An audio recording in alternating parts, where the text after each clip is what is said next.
Hello, scholars. My name is Dr. Hunter. I'm a first grade reading and math intervention teacher at Andrea B. Williams Elementary School. Today's reading lesson will focus on retelling a story, so let's begin. We will begin by discussing our learning targets for today. Remember, our learning target lets us know what we are expected to do at the end of the lesson. So today we have two learning targets. Learning target number 1, I can listen to and discuss a book. Learning target number 2, I can retell a story read with a partner. To accomplish our learning targets for today, there are 4 things that we would do today during this lesson. Number 1, we would discuss 3 ways to read a book.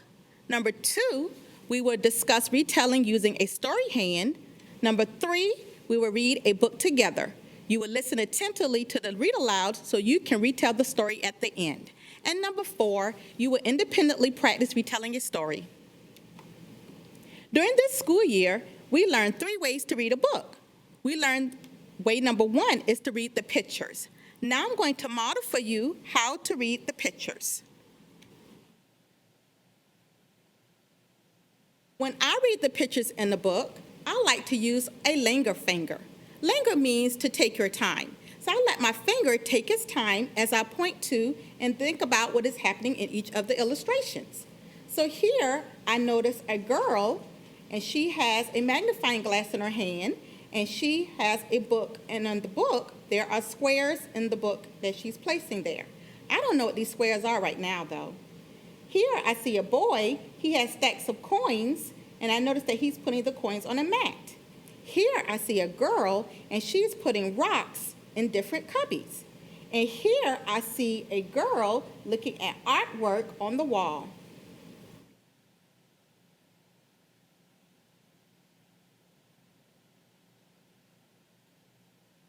The second way to read a book is to read the words. It's important to read the words because the words can also give us information about the book.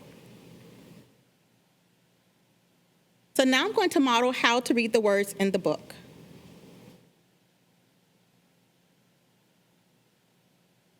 When I read the words in the book, I also like to use my finger and point to the words as I read.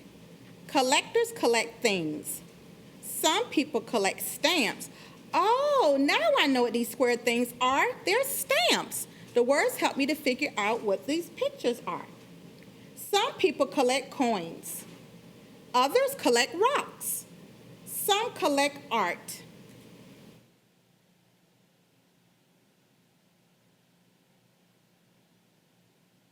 We also learned the third way to read a book is to retell the story. And when I retell a story, I like to use a telling hand. That means I let my hand help me to retell the story. Hold up your hand for me, please. Awesome. And when I use a retelling hand, I like to use my fingers and the palm of my hands as I think about the story. I use my thumb to think about the characters in the story. The character means who is in your story. I use my next finger to think about the setting. Remember, the setting means where does the story take place. And sometimes there are more than one setting in the story, so I think about all the setting. Just like the characters, there could be more than one character in the story, so I think about all the characters in the story. The next finger, I think about the beginning of the story. That means what happened first. The next finger, I think about the middle of the story. That means what happened next. And the last finger, I think about the ending of the story. That means what happened last. And in the palm of my hand, I think about the main idea. That means what is the big idea or the lesson of the story. So today we're going to read one of my favorite books today, The Word Collector by Peter H. Reynolds. Why is this my favorite book? Well, this is my favorite book because the character enjoys collecting something that I enjoy collecting. What is it? Pay attention to the read aloud to find out.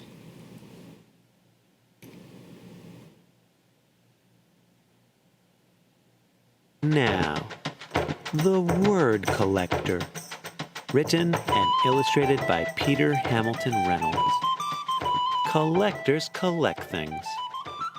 Some people collect stamps. Some people collect coins. Others collect rocks. Some collect art. Some collect bugs. Others collect baseball cards. Some people collect comic books.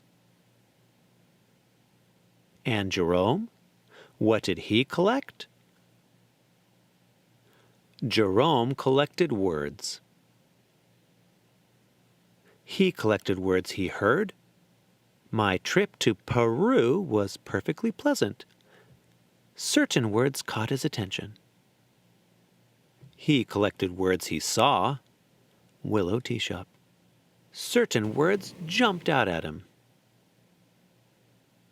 He collected words he read. Emerald. Certain words popped off the page. Short and sweet words. Spark. Bloom. Drift. Dream. Two-syllable treats.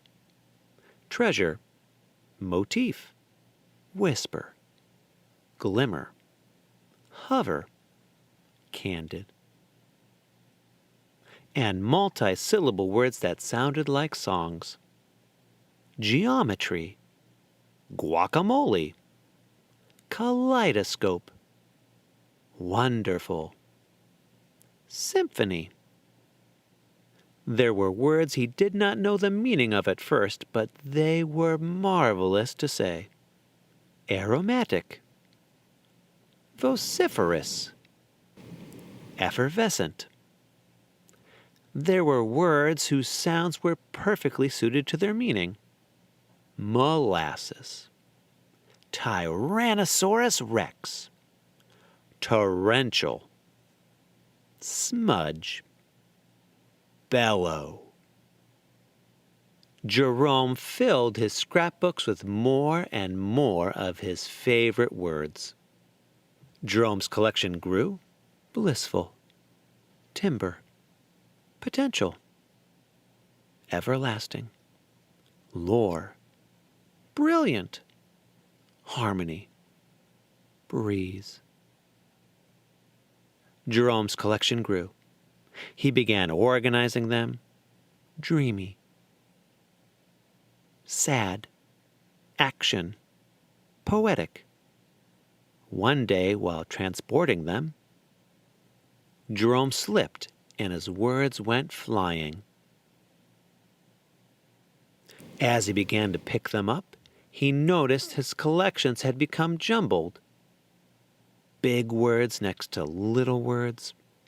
Sad words next to dreamy words. Lost turmeric. Dream cloud. Royal flock. Infinitesimal star. Blue harmony. Silent orchestra. Jerome began stringing words together. Words he had not imagined being side by side. Whisper, symphony, electric, peace, savor, dreams, cascading stars. He used his words to write poems. He used his poems to make songs. They moved. They delighted. Some of his simplest words were his most powerful. I understand. I'm sorry. Thank you. You matter. Jerome eagerly collected more and more of his favorite words. Vision, waterfall, brilliance, infinite hugs, molecule, peace, brother, light, bungalow, bohemian, harmony, gaggle, onomatopoeia, thanks. The more words he knew, the more clearly he could share with the world what he was thinking, feeling, and dreaming. One breezy afternoon, Jerome climbed the highest hill, pulling a wagon packed with his word collection. He smiled as he emptied his collection of words into the wind. He saw children in the valley below, scurrying about collecting words from the breeze. Jerome had no words to describe how happy that made him. Reach for your own words. Tell the world who you are and how you will make it better. Peter Hamilton Reynolds.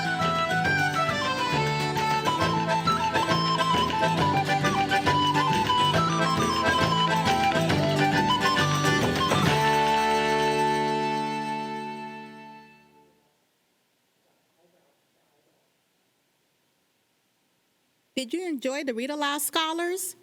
Awesome. And what is it that Peter enjoyed collecting? Yes, words. Now it's time for independent practice. Remember, independent practice means what you should be able to do alone.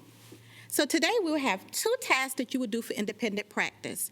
Task number 1, you will retell the story, The Word Collector, and you can use the retelling hand that's on the screen if you need help. You can pause the video here to practice retelling the story.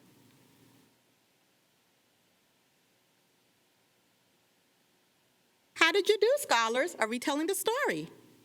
Fantastic. Our second task for independent practice today, you will draw a detailed illustration and write sentences about the story, The Word Collector.